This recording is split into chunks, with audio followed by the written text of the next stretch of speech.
Hello and welcome to our online talk. My name is Elisabeth Wimmer. I would like to introduce to you Franz Pieler, Scientific Director of the Mammoths, and Sue Heaser, Archaeological Researcher. They will talk about the topic early medieval glass bead making.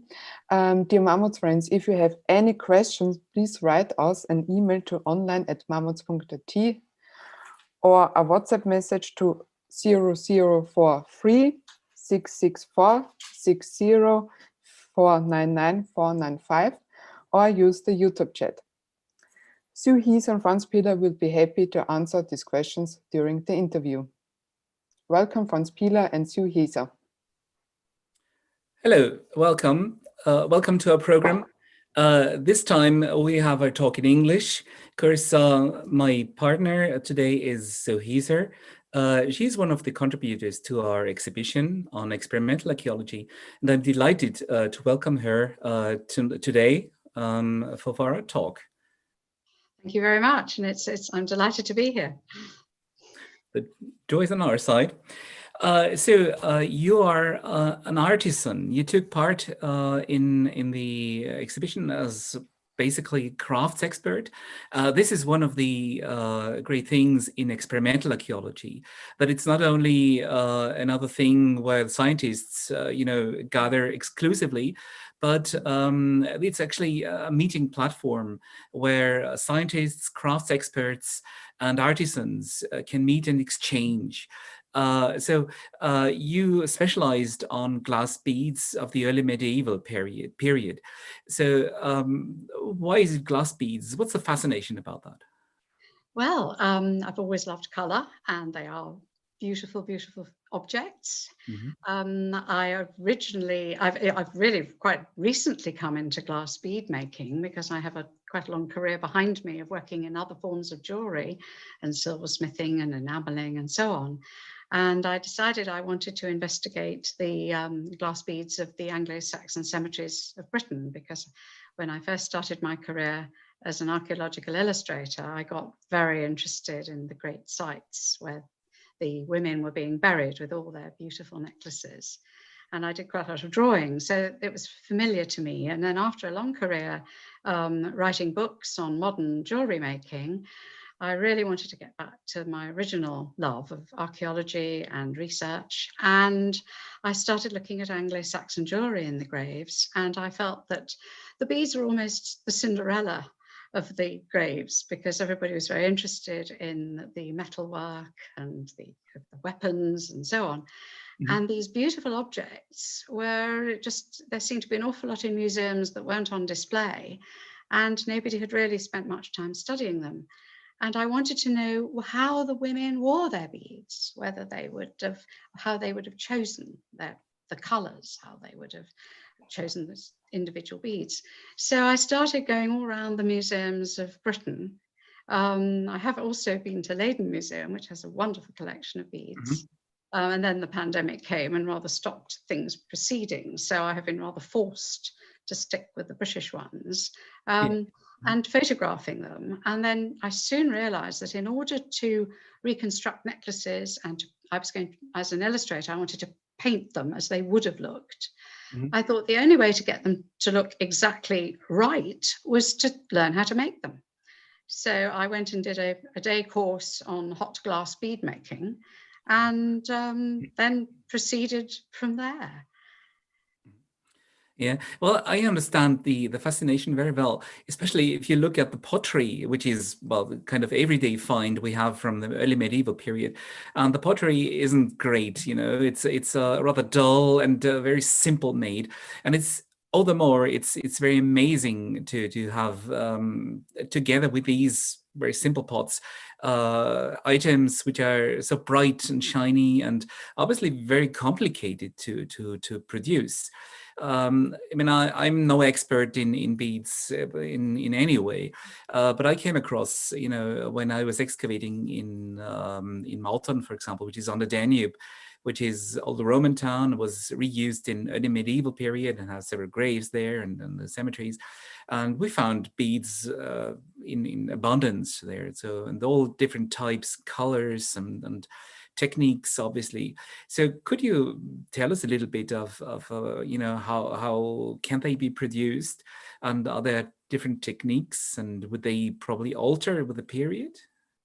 Well, yes. I mean, when I first started, I found that what one does is one makes an assumption how a bead.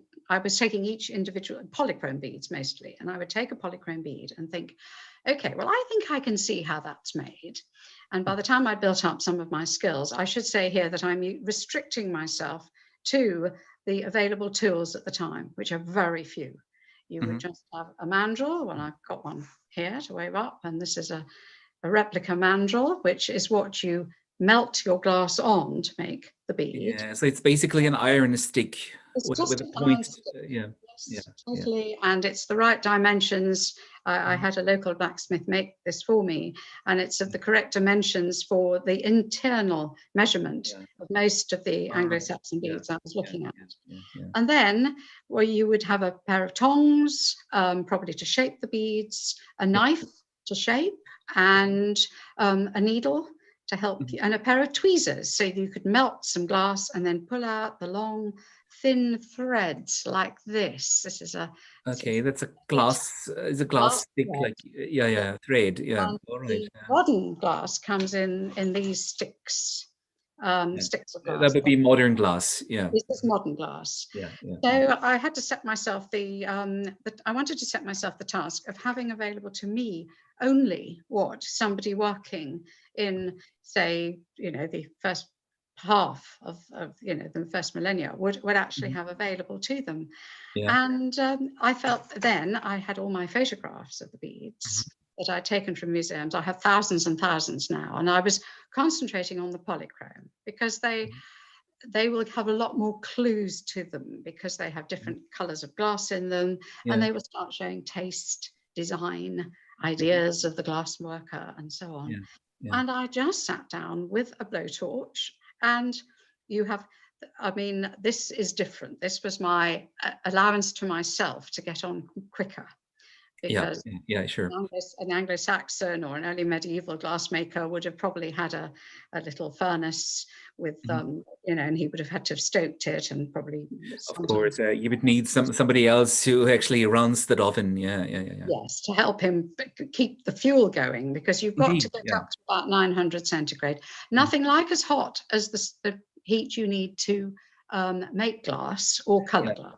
It's much. Well, I don't know whether you know, we have a reconstructed glass furnace in Aspern in our open air compartment, and it was actually, it's rebuilt, or it's built after some specimen from Bratislava, where they found it, but it's Celtic or Roman period.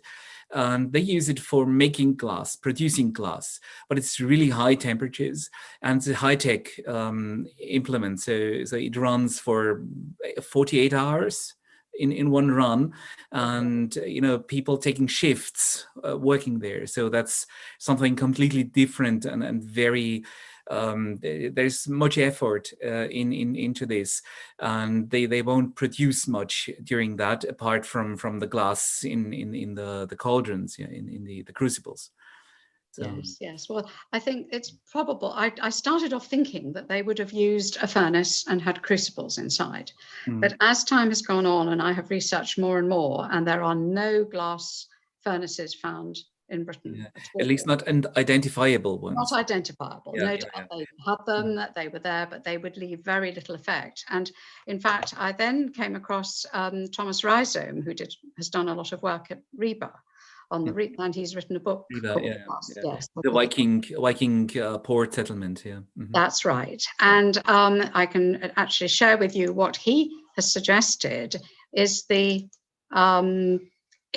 likely furnace, a very small, he calls it a volcano furnace. Okay. And I'll just share this picture with you so you can see. And this is taken from Thomas's book with his permission. And as you can see, a very small furnace, probably only 50 centimeters across, stoked, and he has done experiments with this. And you can see here a bead maker would be working. It does look like a little Volcano. Indeed. And so that would leave no, he let it rot in his garden, I think, and over winter, and except for a small hearth, nothing more was visible. So we're talking about, or they could have used a blacksmith's forge. We know they were smelting iron and they were melting, they were doing this. So quite low key what they needed. They didn't need crucibles. If you could have a handful of glass, recycled glass, that you could melt, and just 900 centigrade, you could make beads. Yeah. So what temperatures are we talking about? About 900 centigrade is what you need. I do have all the precise ones somewhere, but I did try on the barbecue in my garden, and I couldn't get it hot enough. So, but that's just an open fire with charcoal. So I think, the theory that you would have had to have had it in slightly enclosed. All right. Actually, we well, it was not really an experiment. It was rather by chance. We were melting glass bottles in a campfire once, but it was quite a big one. Yeah. So yes, you need a bit of scale there to get it. Yeah, indeed. Yeah. Yes. Yeah. So what I was looking for was I had my tools. I have just the 5 simple tools I've described. The mandrel being the most important one that you. Yeah. And then I allowed myself a blowtorch. A very simple blowtorch. It's only got propane gas. I shunned the modern ones which have got all the oxygen combined, so you can adjust the flame. I thought, no, I want an almost uncontrollable source of heat that's just heat.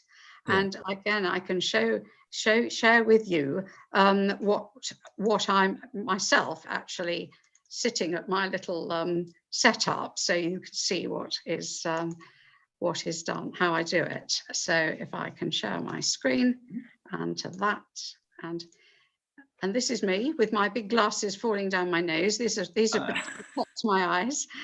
And here is the blowtorch. Yeah. And it's pointing away from you. And here's the man in my left hand.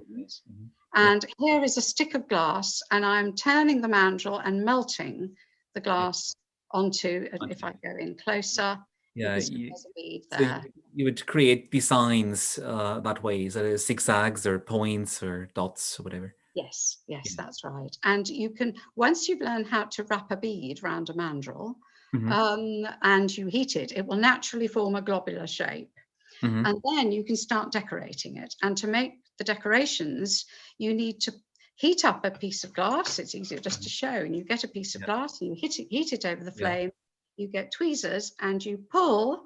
And as you pull out of the flame, it turns into like a piece of spaghetti. It's very fine, difficult to show that. If I can hold it up. Yeah, I can see it, yeah. Yes, it's a very fine.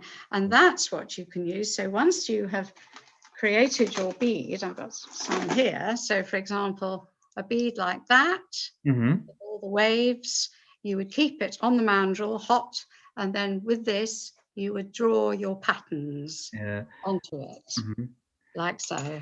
Yeah, but I guess it takes a lot of practice, to a sure hand. It does take a while, yes. I mean, within a day, I was able to make the glass beads. So it's nothing like as difficult, I think, as blowing glass, as making vessels. It's simpler. You're only talking about small pieces of glass, but you have to learn to judge the flame, and you have to learn to judge when the glass can crack and spit and drip.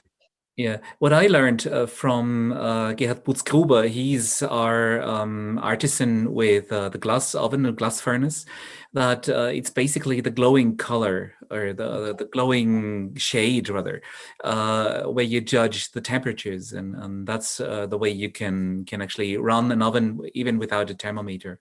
Yes, yes, that's right, you can, yes, very much so. And I find that also that very much of the time, now I've got more adept at it, I'm actually working out of the flame a lot.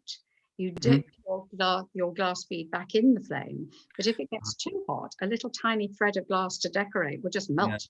Out of the flame, and then you dip back in and out. But it's an unenclosed source of heat that you're using, and you don't need, I'm imagining more now that these artisans would have been probably itinerant. They were wandering. They maybe went from village to village with their handfuls of glass. They were recycling glass, using up every scrap.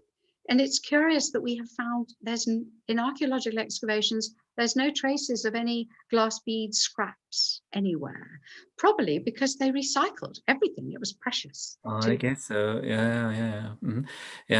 And you know, you mentioned the trade, and so would you think that was a valuable good, you know, for far trade, or is it rather a local affair?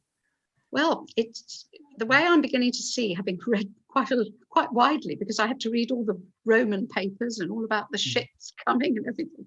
It's, you know, it's a huge subject once you start going into this. So forgive me if I don't know everything about it. But what it seems to me is that the glass was most likely, as it seems from all the scholarly studies, was made probably in the Middle East, and it was of this period. I mean, and then we don't know where it was coloured. Maybe it was shipped to it. I think Italy has got some big glass sites where they seem to have been colouring the glass.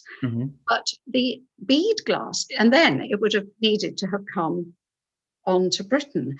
But there's also this theory that I'm sure they must have used tessera. At Reba, they have found bucketfuls of tessera.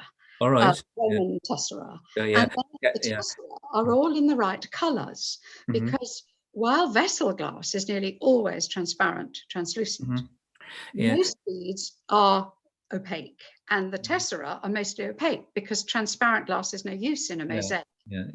So tessera would be from Roman mosaics, reused or probably broken up or so. And very handy to carry around.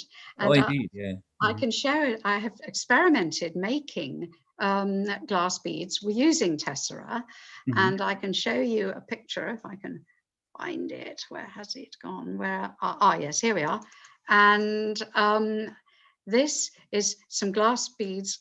I'm just going to show you that I made using the tessera. And you know, the thing that they obviously, or the might have reused. You see the tessera. Yes, these are the tessera, and here I have been pulling. It's a bit pale, but here I've been using tweezers. I melt the tessera, and then here I have pulled out some colours, and one tessera is perfect to make one bead, and so that really works very well. And in Essex, they excavated some tessera from a reservoir, and I'll share that. These are Roman tessera that were a wonderful little handful of Roman tessera found in this reservoir, and it's just, there we are. And these are in the right colours for the bead. And this is magical because, you know, these could have been a bead maker's stock. And goodness knows what happened to him, and he lost all his stock. But and it's no matter that the Roman tessera would be several hundred years old at the time they were actually intended to be used for beads, so it's no loss of quality in the age, you know, with the aging glass. So it doesn't change its quality. I'm really hoping that a museum one day will let me try melting some old tessera, because I don't see why it should be much different. I mean, you do get deterioration, and certainly the surface of the glass. There's kind of an erosion. You would have some disintegration of particles, probably, but it's probably only superficial. Yes, certainly. And I think in the there were some experiments by a lady called Victoria, I can't remember her surname, in the recent Exarch conference, and she was doing experiments on recycling and seeing whether the glass deteriorated with many times of recycling glass, and not finding a problem. Also, elemental analysis of the beads in Britain show that quite a lot are made with Roman glass. This pops up a lot of, you know, they've analysed it, and certainly an awful lot of the polychrome beads and the ones that are peculiar to Britain are categorised as Roman glass, Roman opaque. Well, Yeah, but I mean, we have plenty of glass, as I mentioned before, but I'm not aware of any studies that actually proved the origin as being Roman glass. I mean, there was a project only last year, actually, or 2 years ago now, and there was examination on glass beads from Vim and another cemetery of Slavian origin. And it showed that the glass comes from the Near East. So there was some plant ashes added to the glass mass, and they obviously came from the Near East. So it's hard to believe that they had that these people in the early Middle Ages had direct contacts to Near East sources. So, but I mean, they're on the Danube, so and they had the Roman ruins within easy reach. So they might have also reused that source, of course. Yeah. Yes, of course. Well, it's a curious fact too in Britain that there are no traces of any glass mosaics at all. I've spoken to David Neal, who's a specialist in mosaics and has published widely on it. And he was my boss originally long ago. I had a very interesting conversation with him, and he said, "No, absolutely not. There are no glass mosaics in Britain." And so I can't. No mosaics left, probably. Huh? That's what I wondered. You see, I said, "Is it possible that the Anglo-Saxons, robbed all the Roman villas because they were able to make beads?" It's possible, but you'd still think we'd get a few left, wouldn't you? But probably the were just found now. But actually, I don't know whether we have in Low Austria we'd have glass mosaics. I have to ask my colleague the other day whether he knows of any glass mosaics from probably Canonton. Probably they certainly would have had that. But in the early medieval period, in like Merovingian, it would be quite the order of the day to reuse all sources available from the Roman ruins. Some people go even as far to say that the essence of the Carolingian Renaissance in the 8th century, that actually all the Roman resources were used up, and so they had to dig for minerals again and open up the mines and fabrics and all kind of stuff, and start producing in earnest again, and not only living off the Roman period. Yes, the Roman leftovers. Yeah. So, and there is plenty of colors, and the tesserae we've seen a whole range of different colors. And do you have in your experience seen any prevalent colors, or there would be any styles for any given period, or would they be just a matter of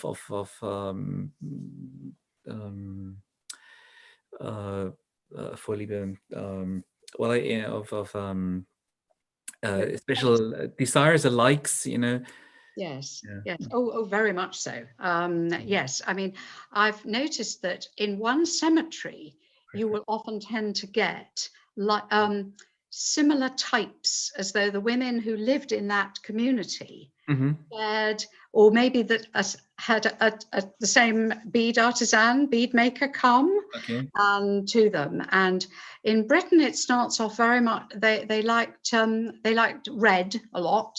And there's a wonderful sort of, it's almost a trail for me to I feel like I'm a detective finding these beautiful beads that are red with, I'm just wondering if I've got one. They look like, yes, here's a replica I have made. And they have got these type beads turn up. And so far, I have only found them in Britain. All the I've looked at sites as much as I can in mainland Europe, and it does seem to me that this yellow and green twist, which is, here is a twisted thread, that's visible, And then you make a red bead, and then you wrap this yellow and green twist around it. And Berta Brugmann's great study on glass beads, she calls these traffic light beads, but I would like to go into more detail, because she also calls anything that's red and yellow and green pretty well of this time traffic light. And we go into more detail. If it's got a twisted decoration on it, and yellow and green on red, and then you can follow the trail possibly of a single bead artisan. And these crop up a lot in the rural settlements or the rural cemeteries. Sometimes you find those. Whereas right at the opposite end of the scale, if you go into the ports, like there's a wonderful site that was excavated in 1907 called Hadley Road. So it's long ago, it was excavated near Ipswich, which was already quite a port in those days. And there weren't any of those particular beads there at all. Obviously, they were the peasant beads from the people inland, you know. And in the sophisticated port, they had more, the Millefiori beads, which has become a particular interest of mine, and a lot of blue, much more blue and white in the beads. And you can really see the difference. It's a delight to see how different areas or different communities, I mean, preferred the women, because it's always women wearing the beads. Very few beads turn up in men's graves. Well, actually, I know of beads sometimes attached to the hilts of swords. Yes, that's about the only time. Very rarely, but yeah, especially I think Merovingian period. We'd have that. Yes, we have that. That's only same period in Britain. Yes. It's rather in Western Europe. I'm not so sure it's very common here. Right. Yes. No, it's not very common in Britain. Just a very few, and they tend to be one rather either a very boring bead, monochrome and nothing very exciting, or one very splendid bead. So it just depended. Yes. Yeah, and you mentioned that obviously there is a kind of tradition of rather rustic red beads and special types for in rather urban or rather further advanced centers. So would you think that you would have you could say something about the background of, would it be a question of production or availability of resources? Well, yes, I think very much so. Yes, the beads from Ipswich and from Dover, Saxon Cemetery, these big ports, which weren't very big ports then, but they were ports and developing ports. They have much more in common with the Merovingian beads of the continent. Okay. You get much more parallel. Like when I was in Leiden Museum, I was thinking, oh yes, I recognize, a lot more Millefiori, the mosaic beads and so on. And certainly Dover had the mosaic beads again. Very few in Britain. Leiden had many more. It was a joy to see all these. Yes, would you like to see a picture of some of the... lovely, yeah, I would like to. Yes, I'll just share that, because these are so they're just so, I find them so fascinating. I've got a sort of composite photograph here of various beads here. We'll just share that. And there we go. And so here we are. And what we've got here, now this bead top left and this bead here, you can see they're different shapes, but this is the Millefiori. Some people say you shouldn't say Millefiori if it's geometric, but there is no term that one can really use. And it's a very important, it's a specific way of making. It's like a stick of rock, and you make the pattern run all the way through, and then you chop up the little slices. And put them onto a bead. And they're called Morini in Italian as well. Nobody seems to have actually honed in on these beads or this particular work in archaeology. They're always called something different. So I tend to say Millefiori, just it means thousand flowers, of course, in Italian. And they're not all flowers, but it is a technique where you work on end and you make these pieces that you can, rods of glass with a pattern running through, so you can repeat. All right. So the production would be with various steps, not so much like the monochrome, which would be mainly gobbled up from the mass and turned over this this stick, and this is a kind of preparation work beforehand. Yes. There's more stages. I have found these are the hardest ones of all to make. And I do think that it's very likely that certainly these were not made in Britain, because if you go to Leiden Museum, has several that look almost identical to this. So I think this was workshops being probably in the Middle East. This was found in Britain, but there are parallels, identical beads coming from the Middle East that look like this. And here, that's Leiden, I think. And look, if you see this exploding star here going on, this is in Norwich Castle Museum, the same effect. And here again, it's a little difficult to see that, but that is again. No, it's visible. These Now, you could trade the cane slices, and if I stop sharing this one and I show you the cane slices that I have made, then we can have a look. Here we are, and I'll just share that with you. Share screen. Now, where's it gone? I've lost my cane slices. Oh dear, hang on. The cane is basically the oblong piece of glass with the structure prepared. Yes, pattern running right. Cross section, Yes, that's right. And I'm hoping I'm going to at last. But yes, hold on. I'm just going to show you that. There, I've got it open now. I hope. Where's it gone? Oh, I think I'd better stop that a minute. Hang on, I will just try again. Share screen. I've opened it. I don't know why it's not appearing. Oh, there we are. Yes, here it is now. Yes, there we go. So now in the background, you can see. You see it. And this is a bead made from the slices. And what you do is you cut your long length that you have made this pattern all the way through into slices, and then you can cut the slices up, and again I can show you how that is done. There's one being made in this picture here.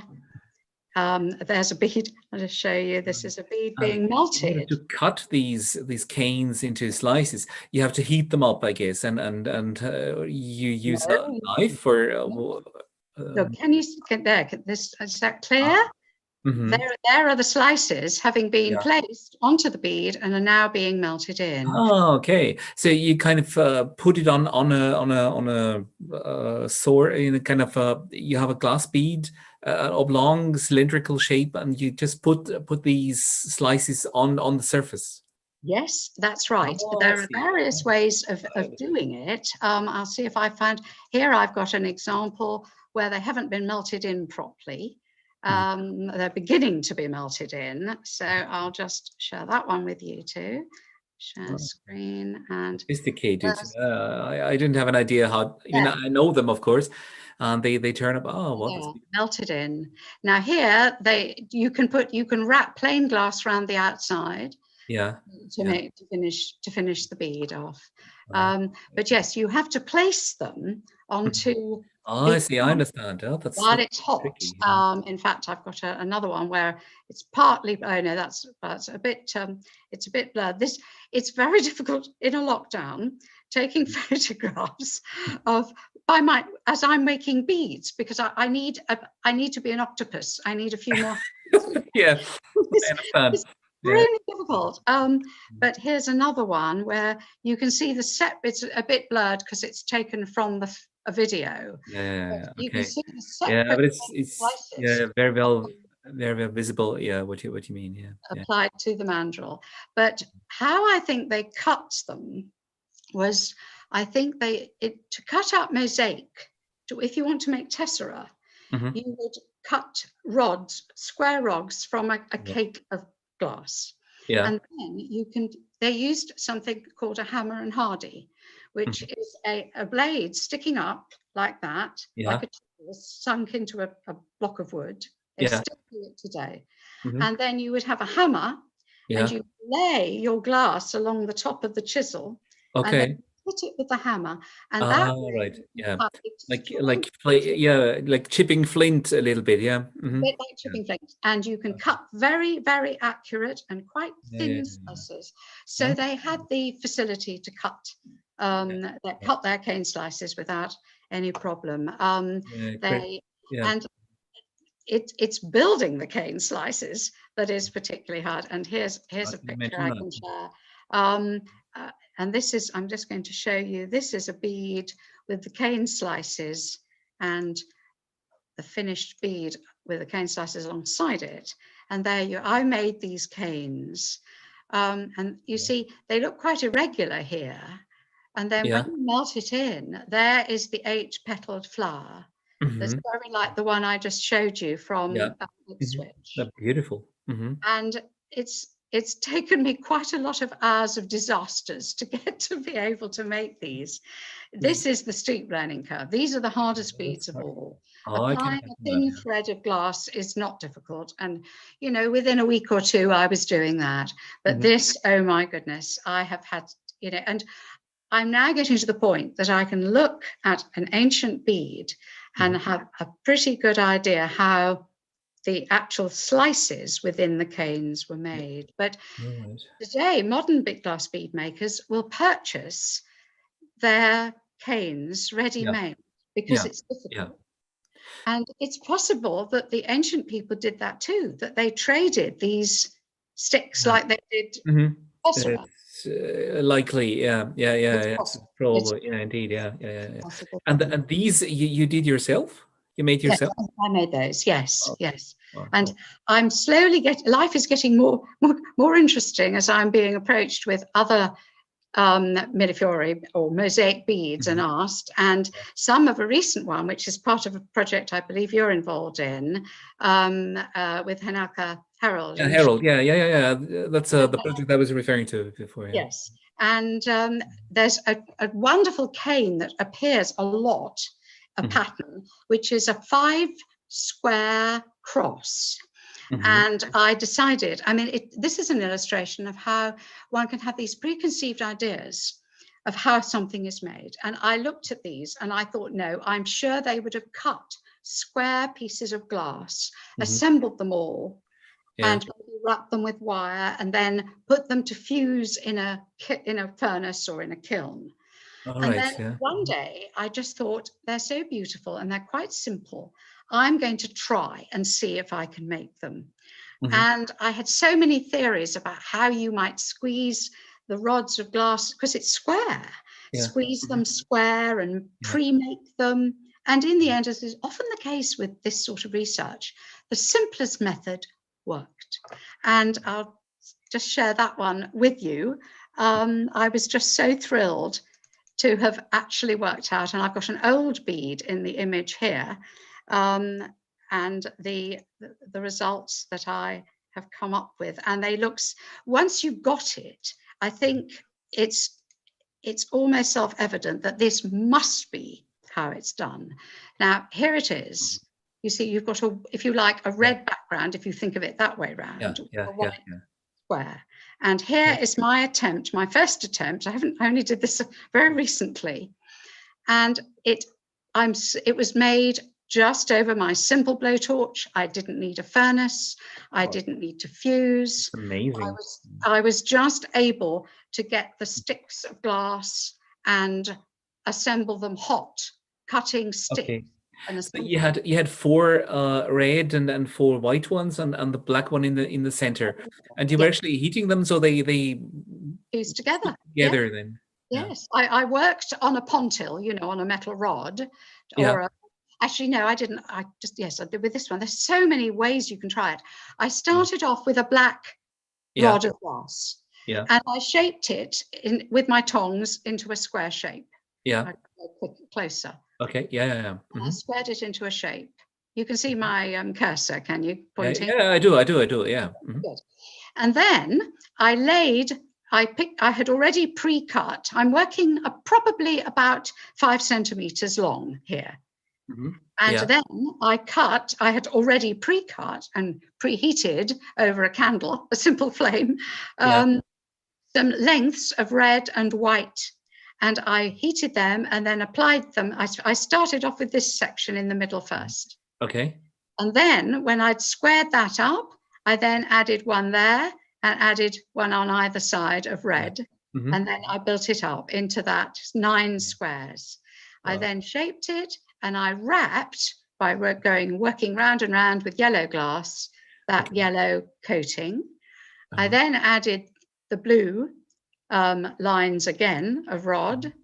And then to make this smaller, you end up with a chunk and you heat it. And I'll stop sharing and I'll show you by my hands. You're holding your piece of blob of glass on the end of, say, you built up, with your different colors of all round to build it up, probably working about that long. And to keep your hands out of the heat, it's all held on there. And then you come in with another piece of glass and you attach it and you pull it.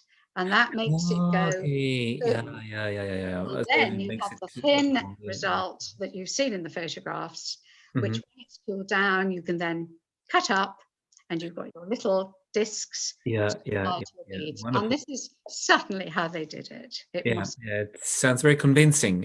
Yes, I don't know, and it works. And I've got so many detailed photographs now of these beads, and I can zoom in. I mean, the glory of modern digital photography. I can zoom in so close, and I can compare the old beads with my new creations. And when they look almost identical, I think, yes.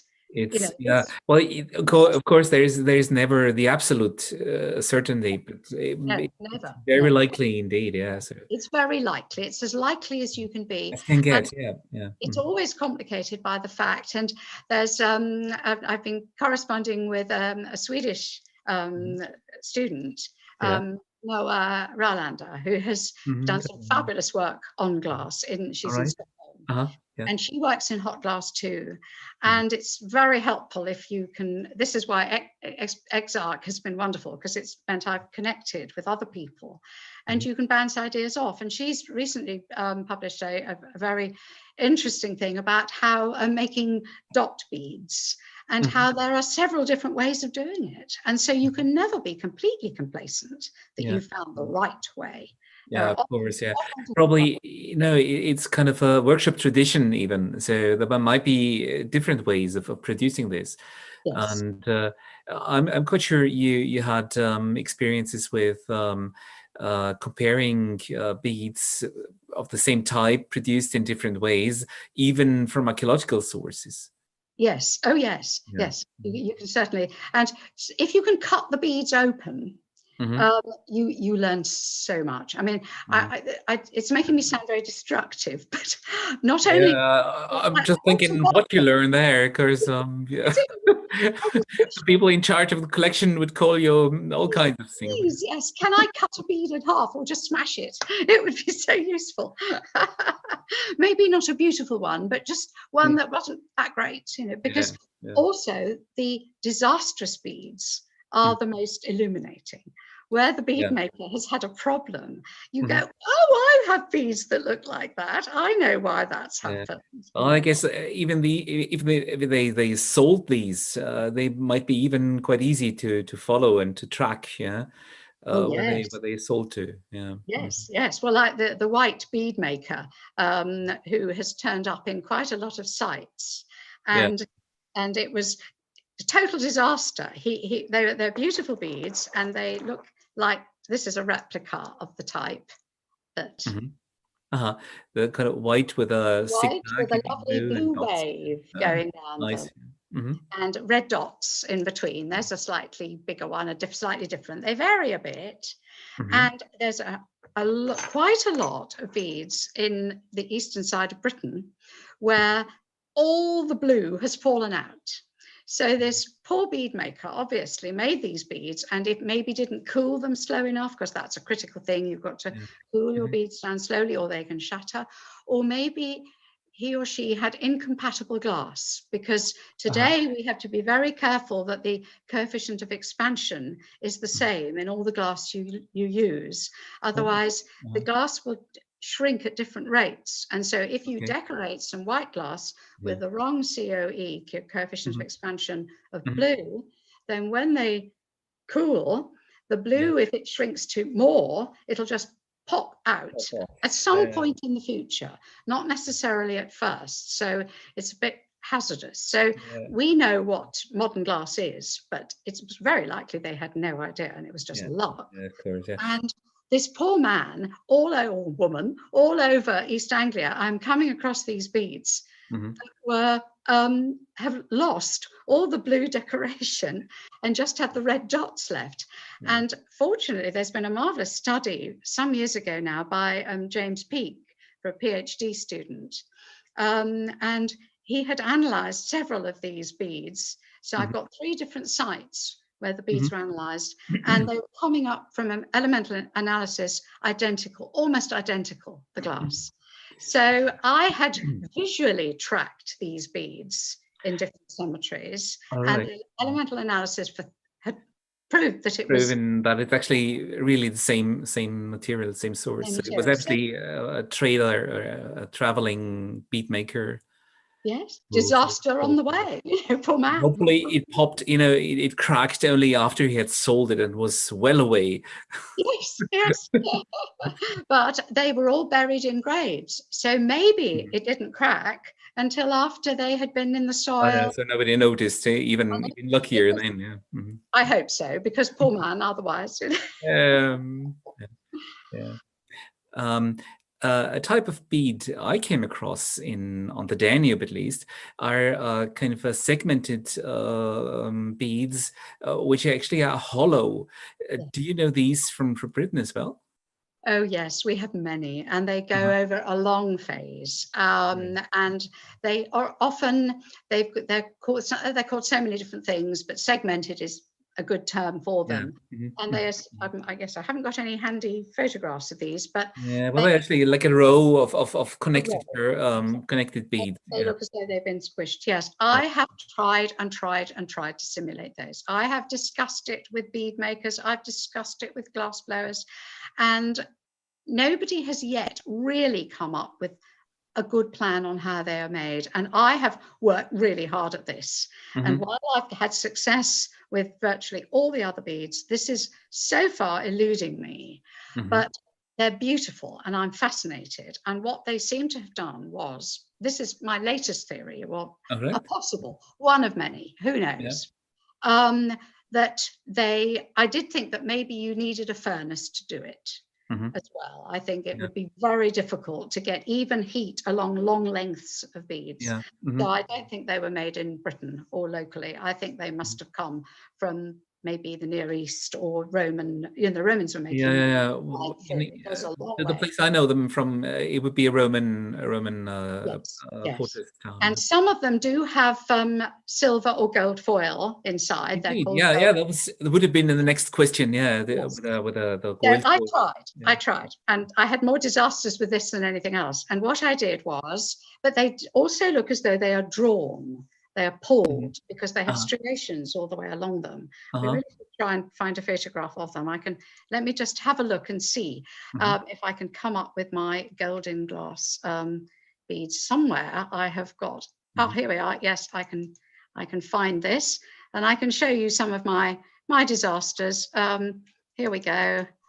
Let's just opening a picture, and I can show you this. Let's see. This is what we're talking about, so it'd be useful for viewers to see this. Share screen, and there they are. There. Now these are my. These are the ones you mean, I hope. Yes. I do. Yeah. Well, ours are mostly blue. Yeah. Yes. I've tried blue as well. In Britain, we get mostly these golden coloured ones. Yeah. And you can see they look a bit pretty shabby here. They're like really, the originals, yeah. Yes.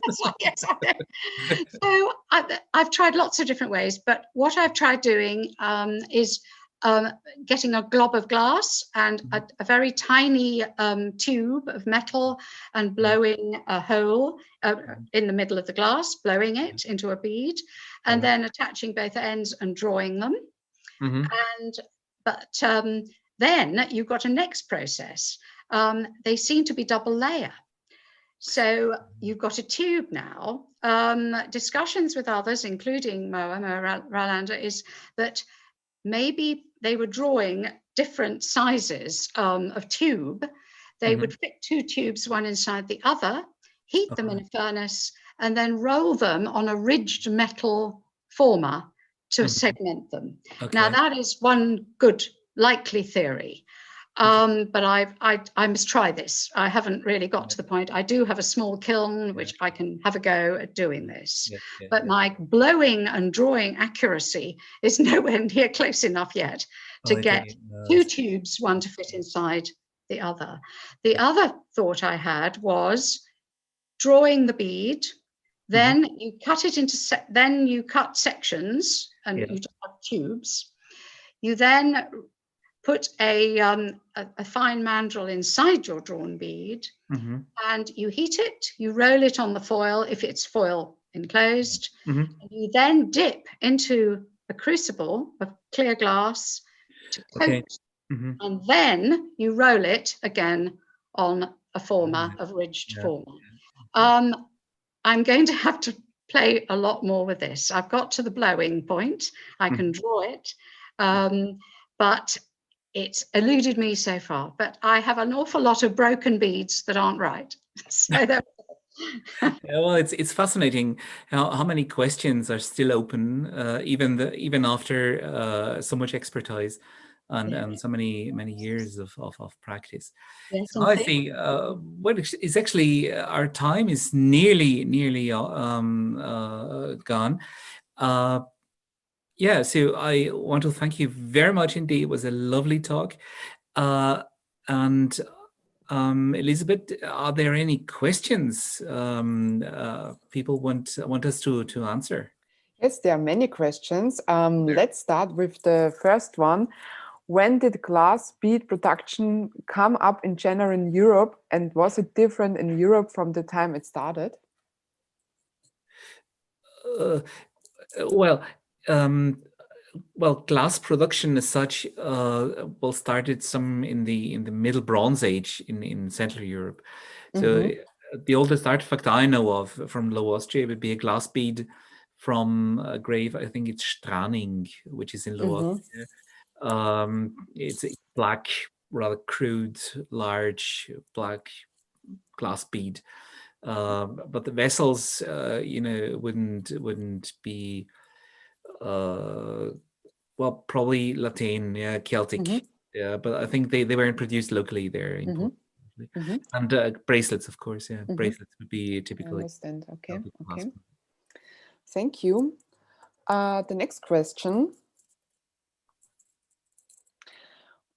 When did the production of glass beads generally begin? Did glass bead production start differently in Europe, or did it start the same? And if different, where did it start?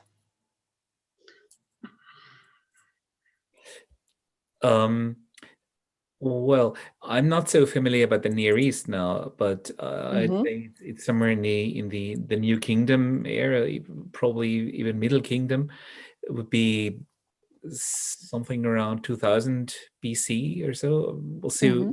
Yes, I would agree with that. I mean, it seems to go back an awful long way, but it's really hard to say because you've got beads from the New World, from the Americans as well. But if we're talking purely of the Old World, certainly the glass bead making went right back into the. Yes, I mean, this is going way beyond my time period. So it's certainly before the Middle Ages, definitely. Yeah. Well, as I said, in Austria, I mean, in Lower Austria at least, the oldest bead I know of would be Middle Bronze Age, which is about 1700 BC around. And I think in the Near East, it would be well before that. The bead production, I mean, glass vessels are kind of in sand molds. They would have these vessels, which are opaque as well. They're not clear glass. The Egyptians had that, didn't The they? Egyptians had that, yeah. But just thinking, it's New Kingdom or probably even before that. I don't know. So it Yes. would be around 1700 or 2000 BC. Yeah. Mhm. Thank you very much. Sue, the next question is for you. How long did it take you to be able to imitate the simple and the complicated glass beads? Right, it's quite hard to put a time on it. I mean, I went and had a workshop, a one-day workshop. That's the only lesson I've had from an excellent glass bead maker, Mike Poole of Tillerman Beads in Britain. And I spent a day with him, but I had already done an awful lot of work with my hands. You know, I had done an awful lot of silversmithing, so I'm reasonably dexterous. But in that one day, I was able to make simple beads. And learn to start to pull the threads of glass and decorate. But then I had to go home and I had to practice. And I had a lot of failures in that I would get it wrong. I would overheat things. And so then I think probably, when did I do that? I think I've been probably going about 2 years. I'm not making beads necessarily every week, but most weeks I will sit down at my torch, and some days I will spend a couple of days making them. And you can, once you get better, you can work quite fast. I can make 30 beads in a day, even decorated ones, if I was going to work non-stop all day. But it's quite tiring. So I'm admiring of the ancient bead makers of it. But to get to the millefiori and to be able to make the caning and the mosaic beads, that was almost another step up again. And so I think that while the simple decorations with the twisted decoration or the dots, the spots, the trails, the waves, you could do that within a couple of weeks. You could be, if you were working full time and you had reasonable dexterity and you had a sort of bent towards it, you could do that sort of thing. It's not for everybody, I suppose. Excuse me, but the millefiori, I have had hours and hours of things going wrong. And you get to the point where you think, so many failures, I don't know if I can face the torch today. You know, you have to really pick yourself up and be stubborn or obsessive maybe, and just keep going. But they've been quite hard. So if you see people, you know, some people are making these to sell them, and they have a lot of skill there behind them. And I'm still learning, definitely. Yeah, thank you very much for answering the question. Next question. Which raw materials were used to color glass? Which materials have been imported and from where? I don't think that's easy to answer in general. I mean, there are, well, please, Sue, tell me if I say anything wrong, but I think there are various ways of coloring glass in whatever color. So they often use like slag or refuse from metal production, minerals, probably even, I don't know, potash and this stuff. So minerals would be quite... It's often metal oxides. Metal oxides, yeah. Will often give you, and iron will give you reds. There's cobalt. Cobalt, yeah, would be blue, or copper would be blue. Yes, and I think manganese gives you green, and so on. I have all these listed somewhere, but I'm no chemist, and this is slightly. Nor am I. I'm an artisan more than a chemist. I'm archaeologist rather than chemist, yeah.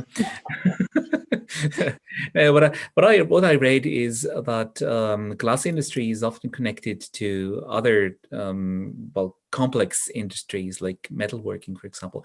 So there was a kind of a connection in the way that they used the refuse and the slag and this type of refuse and stuff to color the glass. Okay, thank you. Sue, one more question for you. How often was it possible to melt and recycle those glass beads? Well, I think it's possible to keep recycling glass for a very long time indeed. Okay. Okay. I mean, again, James Peake, who did this PhD on Eriswell, it hasn't yet been published, this site, but it's a big site in Eastern England and many, many different beads. And he did elemental analysis of all the beads, or not all of them, but an awful lot of them, a large percentage of them. And the analysis, they analyzed the color, the decoration glass, as well as the actual bead glass. And sometimes they found that Roman glass was used for the body of the bead and Saxon glass was used for the decoration. So to me, that's amazing. That means that they were still using Roman glass when the Saxon glasses, which are the natron glasses, which are later, were actually also being used. And so they were combining with whatever they had. And so quite possibly, if you had a failed pile of beads, and we never find any bead scrap, so you would just pick up all your scraps. I save my scrap and I sort it into colors, and then it could very easily, all the reds could go into a pot, into a crucible, and melt it down and pulled into more glass rods to start again. So I think, yes, it's possible. It would be very interesting to try recycling glass over and over again. And there was one of the papers at the recent EXARC conference. I wish I could remember her name. She's called Victoria. She had done some studies of recycling of the glass and remelting of glass to see if it would deteriorate, and detected virtually no deterioration. The glass is still continued workable. Another point that would be quite interesting is, can you actually reuse, let's say, window glass or like sherbs from a pot or a bottle or something? Oh, certainly, yes. People do make, have done this. And in fact, I used to live in Lebanon long time ago, and there was a little glass artisan smelting factory where they were producing the most exquisite, they looked like Roman bottles from it. And they were using old Coca-Cola bottles. Really? Wow. Glass, and they were coloring it, and they had quite a big furnace. And they were, well, I mean, not that big compared to modern glass furnaces, but it was an artisan thing. And you walked over Coke bottles to get into this place. And they were coloring their glass. So they knew how to use the oxides to color the glass. Wow. And I have got a beautiful collection, sadly not handy, of these little bottles that they were making and selling to tourists. Wow. So yes, you can pretty well, you can use any old glass. Okay, all right. Thank you. All right, thank you. The next question. Viking people used glass beads as well. Was glass imported from Scandinavia to Britain? I don't think so. That's my instant reaction. I don't think glass was imported. I mean, we do have some examples of Viking beads in York. There are various, discoveries of beads of the Viking period, but nothing like as many as we have from the Anglo-Saxon period. The earlier ones, just after the Romans left. And I don't think, it doesn't seem very likely that they were Okay, thank you. And it's probably a question of tracing them, because if they had the Vikings used Roman glass for making their beads and lost them in Britain somewhere, were raiding monastery or something, it's hard to detect it and identify this. Whether it's Roman glass used in Britain or in Scandinavia. Okay, thank you. The next question. Are there evidences of imports from ready-made glass beads from Europe to Britain in early medieval time? Yes, certainly. As I was pointing out with the mosaic beads, those millefiori beads, I've seen very strong parallels. It looks like the same workshop or artisan, very much identical beads from Leiden Museum. I'd love to come and look around a lot more European museums to see the parallels. So I think these were probably beads being imported maybe from the Near East into Europe, and then also being imported into Britain. I don't think the fact they're so identical, it seems unlikely they were made in Britain. So I think they were coming from further afield. Sorry, did that answer the question? Yeah, thank you. The next question. What's the most difficult thing in producing glass beads? Well, I think I've said the millefiori, making these slices to get the patterns to go together, because you're working over heat, you're trying to get a delicate pattern to run right through. And if something slips, it will ruin the pattern all the way through that piece. And you've wasted half an hour, and it's very impossible to salvage it because it's all there. So you just have to start again. You have to get very good at starting again. So those are the most difficult. Okay. Definitely. Thank you. The next question is also for you. Many thanks for your fascinating presentation. I was wondering how you see the question of cooperation with larger scale bead workshops, for example, those that we could assume for millefiori beads.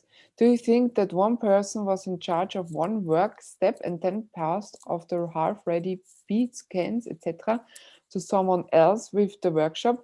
Or is it more practical for one person to complete all steps for one bead? Absolutely the second. Okay. There is no sense, there would be no sense in making a base beads and letting them all cool down and then ship them somewhere else and let somebody decorate them. If you have if you're talking about the polyform beads, just this, you know, all the lovely stripes and the combed beads and so on. I mean, for instance, this type, I love these. These are combed beads, where you put stripes all round. There would be absolutely no point in heating it twice. Reheating a glass bead is hazardous. It's very likely to crack. And so I think very much so that once you have made your base bead, you would decorate it, and you would certainly not pass it to anybody else to do it. And I more and more feel that as I can do everything on my own with a simple torch, I don't really think that the polyform beads we see in Europe would have been necessarily done with big workshops of lots of people working together. The millefiori is different. The mosaic beads are different. They required much higher skill levels and possibly, you know, more equipment and so on. But I picture now in my mind, I didn't think this was so. I was looking for bead workshops, but I think maybe a family of a bead maker, and they could have been traveling. It's very portable. You could have moved. And the fact that in Britain, we can see these identical beads in different communities around the country, it indicates to me that it was probably the bead maker that moved rather than it was shipped. Yeah, indeed, yeah. But you can't prove it. Yeah, of course you can't, but it sounds reasonable, yeah. Yes. The next question. Have the tools for making glass developed or changed a lot since the Iron Age and the early Middle Ages? Sorry, I didn't quite... Since the early Middle Ages? Pardon? Did they alter, or did they change between the Iron Age and the Middle Ages, or? The tools for making glass, did they change in this time? The tools are the tools. Sorry, I didn't quite hear you. I don't see why they would have changed at all. I mean, I've got a wonderful book by Margaret Guido on the Iron Age beads in Britain, and they are beautiful, absolutely beautiful. And I think actually they're more skilled than some of these early medieval beads. You know, they've got some of them. I would love to work backwards now and start having a go at making the Iron Age beads. I mean, by Iron Age, I'm meaning Celtic beads, you know, the Latin period, yeah. In Europe, Iron Age means later, doesn't it? It can mean later. Not necessarily. Iron Age in Austria, at least. I mean, it's different in outside the Roman Empire. Right. So you have pre-Christian and later Iron Age. So, but we had Iron Age would be 800 BC to. Oh, yes. Oh, that's the same. Yes. Okay. Yes. Just checking the terminology. Well, I think that I mean, I was fascinated. When I started making beads, I was shown how to make beads using modern tools. And bit by bit, I threw out all the modern tools and ended up with my 5 simple tools. Okay. And you just don't need any more. I mean, modern bead makers want to get things very slick and very beautiful. but the Anglo-Saxons certainly didn't bother too much. And, you know, they are very much artisan beads. And so while a modern bead maker might use, you know, marvers and shapers and so on, you don't need a shaper. When you heat a glob of glass on a mandrel, it will naturally form a perfect round shape. If you then get a pair of tongs and squash it round and round as you turn, you will end up with a perfect cylinder. It will be fire polished by putting it back. A lot of the British literature is full of marvering. You don't need to marver. You don't need to apply a flat tool to a bead, hardly at all. Certainly not a globular bead, a round bead. No, there's a lot fewer tools than, you know, people would have ever imagined. But the point is, there are hardly any original, genuine tools from the period. Well, yes, I think they found the occasional mandrel. Mandrel, yeah. Yes. But the wooden tools wouldn't survive. Tongs could have been wooden, and they had tongs anyway. You want flat tongs, not the blacksmith's tongs. I mean, I've got a. Shall I put up my picture of the tools? Would that be useful? Yes. Yeah. Okay. Yes. All right. I shall just open the picture of the tools and show you the ones that I use. Right, tools. Here we are. Let's opening the picture, and I'll just share my screen and share. There we go. Right, here are my tools. I think at the moment they are in Mamou's museum, aren't they? So they are indeed, yeah. They'll be familiar. So here we have the mandrel, which, as I said, I got a local blacksmith to make me to the shape of the internal bead shape. The point is a slip. Is it a clay slip? Yes, that's a clay slip applied to it to stop the beads from sticking. And there's quite a few studies have been done on this.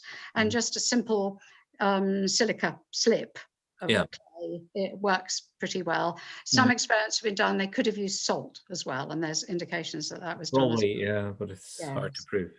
And here, this is a pair of tweezers. We know that, you know, the early medieval people, they loved their tweezers. They had lots of those. A simple point, a pointed tool. And this is just a simple knife blade. And again, well, every Anglo-Saxon grave has a knife, men and women. Yeah, these are wooden tongs. They're just two simple slats. Now, glass workers today use wooden tools a lot. You need to soak them in water so they don't burn away. And you can see if I go in that bead making does slowly burn away when you're squashing your beads or something there. But you can fire harden it.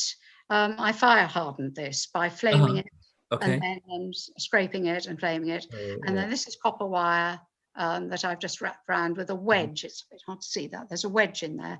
And they're absolutely fine. Now, all the beads, including all the millefiori, I have made using those tools. Yes, wow. So, yes, and I'm pretty sure that, you know, going back to the Iron Age, that would have also been what they would have used. There's no need for anything else. And I find anything else just gets in the way. You don't need anything special at all.